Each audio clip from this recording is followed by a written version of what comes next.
Welcome back to Quick Take Charge. I'm Tim Steinovec in New York.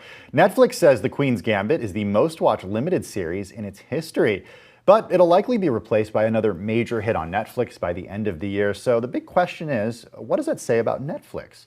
Joining me now for our weekly entertainment chat from Orient, New York, is Bloomberg News' Lucas Shaw. He's the author of the Bloomberg Screen Time newsletter. It breaks down the future of entertainment. Lucas, in the most recent newsletter, you write that this is the quintessential Netflix hit, but that it'll still slip out of the cultural zeitgeist before the year is over. What does that tell you and tell us about Netflix's strategy of releasing all episodes at once versus competitors who roll out these episodes week by week?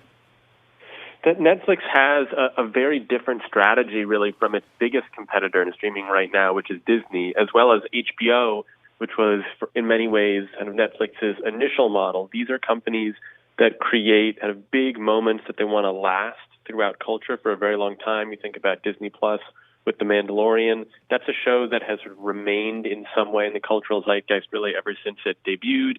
HBO has certainly delivered moments like that with Game of Thrones, Sopranos, other shows over the years. With Netflix, there's this tendency where a show is really big for a few weeks and then it disappears, and that's worked incredibly well for the company, obviously, because of the volume at which it has operated. But I do think that they're starting to look at ways of elongating kind of a show's centrality and culture, whether that means developing consumer products around it or coming up with what you'd more properly consider a franchise in the contemporary context. Yeah, I also wonder, Lucas, if it's sustainable, given the cash burn that we've seen from Netflix for years at this point. The content investments are just massive, and it's to pay for acquiring that content that sometimes is relatively short-lived, no?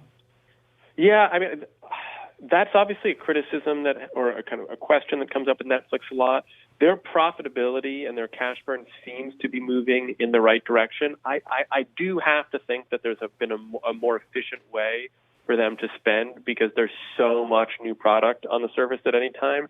The other question for Netflix going forward, I think, will be now that you have so many companies prioritizing streaming, now that Disney has reorganized to focus on streaming, now that Warner Media is reorganized to focus on HBO Max, and on down the line, there will be more competition for attention, and Netflix sort of banked on being able to continue to come up with new hits because of how many people are using their service on a nightly basis. But you do have other companies and other services that are trying to be that sort of daily stop for entertainment. It remains to be seen if any of them can succeed. Netflix has been so successful at capturing attention and building on that over the last 10 years. How has Disney been over the last year of Disney Plus? And I reading your newsletter, the most recent version of it, I couldn't help but think about my own media habits, because everything that you mentioned in your newsletter, whether it's The Undoing or the Queen's Gambit or The Mandalorian, those are something that we're watching in my house right now. But The Mandalorian, as you mentioned, is based on something from 1977. Yeah, I mean, The Mandalorian is a huge hit, one of the most successful kind of new television shows in a long time. And yet, I think the challenge for Disney has been that there's been nothing else. So the first season of The Mandalorian drops November of 2019 in conjunction with the creation of Disney Plus. It is an immediate sensation, and interest in it lasts for a long time. But I was looking at it, and over this past summer, The Mandalorian was still the most watched original on Disney Plus, and that wasn't because The Mandalorian numbers were huge. It's because there has been nothing else to fill in the vacuum. Now, certainly the pandemic is partly to blame. There were other shows that Disney was working on that it might have liked to have out right now, and it does have WandaVision, its first Marvel show for Disney Plus, coming in the new year.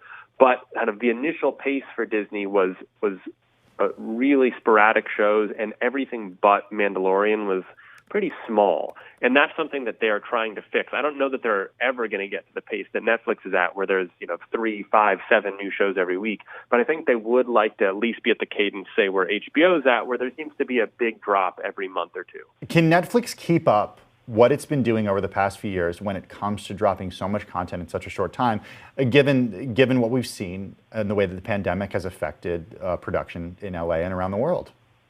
They've been adamant that it's not going to impact their output. My sense from talking to people at Netflix is that what you'll see, they've been able to weather it throughout this year because they'd already filmed so much. And then they went out and selectively acquired movies at film festivals. They went out and got the old seasons of Cobra Kai from YouTube and Sony. where you're going to see the real effect of the pandemic is kind of the first half of next year, where shows that were supposed to film in 2020 are not necessarily available. And what I've been told is, they'll still have a lot of animation because work on that has continued. They'll still have a lot of unscripted programming and international programming because production has continued both on unscripted and in other countries. Where I think there will be a little bit of a hole is in shows like The Queen's Gambit, the scripted English language drama that they have not been able to shoot in the U.S. or England over the past 6 months. Joining us live from Orient, New York, the author of the Bloomberg Screen Time newsletter, Lucas Shaw. Lucas, it's always great to chat with you on Monday mornings. You can subscribe to Lucas's newsletter at Bloomberg.com and then also follow Lucas on social media for all the updates.